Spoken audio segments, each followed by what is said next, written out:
आगे। अब आता है, मान लो कोई इंटेंजिबल असेट है और हमने उसको अलग से एक्वायर किया। फॉर एग्जाम्पल, मान लो मैंने वो क्या नाम है, हल्दीराम भुजिया वाला का फ्रेंचाइजी एक्वायर किया, या मान लो वो जो क्या है तो KFC का एक फ्रेंचाइजी मैंने एक्वायर किया। तो हम अपनी बुक्स में कैसे रिकॉर्ड करेंगे? आंसर इज सिंपल, जो कॉस्ट उस असेट को रेडी करने में, उस लोकेशन एंड कंडीशन में पहुंचाने में लगा कि वो असेट मैनेजमेंट जिस तरह से उस असेट से काम लेना चाहता है वैसा काम ले पाए, उस तक पहुंचाने में जो जो कॉस्ट इनकर हुआ, identify those cost, add them and find the cost of the intangible asset. हम लोग इंड AS 16 में ये चीज पढ़ते थे कि the cost incur to bring the asset to a location and condition to make it ready to operate in the manner as intended by the management. Same para Ind AS 16 वाला यहां पे applicable है। Next, अगर एक intangible asset barter system पे हमने acquire किया, ये भी इंड AS 16 में हमने पढ़ रखा है, सेम रूल है, फिर भी मैं रूल एक बार रिपीट कर देता हूं। बार्टर सिस्टम में अगर हम असेट एक्वायर करते हैं, इंटेंजिबल असेट लिए, बदले में मान लो कोई टेंजिबल असेट, कोई शेयर, कुछ भी दे दिए, तो कहानी ये है, अगर ट्रांजैक्शन में कॉमर्शियल सब्सटेंस है तो फेयर वैल्यू यूज करेंगे, अगर ट्रांजैक्शन में कॉमर्शियल सब्सटेंस नहीं है तो कैरिंग अमाउंट यूज करेंगे असेट रिकॉर्ड करने के लिए।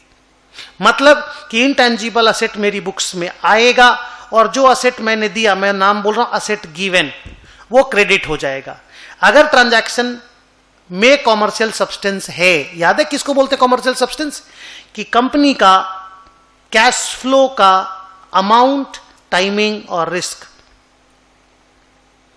अगर इस असेट के एक्विजिशन के पहले और बाद में बदलने वाला है, माने पहले जो था और बाद में बदलने वाला है, तो हम लोग बोलेंगे ट्रांजैक्शन में कॉमर्शियल सब्सटेंस है, अदरवाइज कॉमर्शियल सब्सटेंस नहीं है। कॉमर्शियल सब्सटेंस अगर रहा तो फेयर वैल्यू पे असेट रिकॉर्ड होगा। इंटेंजिबल असेट का फेयर वैल्यू पता कर लो, मान लो 100 करोड़ है, जो असेट दिए उसका बैलेंस शीट वैल्यू 80 करोड़, तो 20 करोड़ रुपए का प्रॉफिट रिकॉर्ड कर लो, 2 P&L अकाउंट। अगर कॉमर्शियल सब्सटेंस नहीं है तो जो असेट दिए, कैरिंग अमाउंट उसका जो है, उसी दाम में इंटेंजिबल असेट अपने बैलेंस शीट में रिकॉर्ड कर लेना। The transfer will take place at carrying amount. ये सेम है जो हम लोग इंड AS 16 में पढ़ते थे। नाउ वी आर टेकिंग कि अगर कोई इंटेंजिबल असेट गवर्नमेंट ग्रांट के थ्रू से मेरे पास आया है, मतलब गवर्नमेंट ने मुझे वो असेट दिया, या तो बोल दो, या फिर मैं उस असेट को जब अक्वायर किया तो मुझे सरकार ने किसी तरह का ग्रांट दिया। इंड AS 38 और इंड AS 20 दोनों सेम बात बोलता है। इंड AS 38 तो यही बोलता है जो इंड AS 20 में बोला हुआ वो फॉलो कर लो। फिर भी इंड AS 20 में रिपीट कर देता हूं कि हम उस असेट को फेयर वैल्यू पे रिकॉर्ड करेंगे और ग्रांट को अलग से लायबिलिटी, डेफर्ड गवर्नमेंट ग्रांट बोल करके रिकॉर्ड कर लेंगे। मतलब असेट अगर 100 करोड़ की है और सरकार ने मुझे 40 करोड़ का ग्रांट दिया, असेट 100 करोड़ असेट का फेयर वैल्यू है और ग्रांट को लायबिलिटी साइड में रिकॉर्ड कर लिए। दूसरा ऑप्शन है, हम असेट को 60 करोड़ में भी रिकॉर्ड कर सकते हैं, record the asset at net amount. और ये दोनों में से कोई भी ऑप्शन आप फॉलो कर सकते हो, इसमें कोई अलग से कोई स्ट्रिक्ट रूल नहीं है कि आपको यही करना है, ऑप्शन है।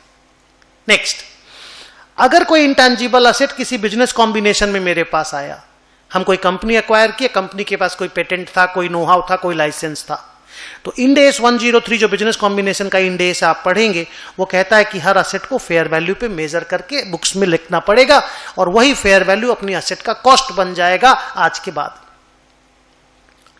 तो ये स्टोरी इंड AS 103 का है। सिंपल इतना बोलने से हो जाएगा कि use Ind AS 103 if we acquire an intangible asset through business combination.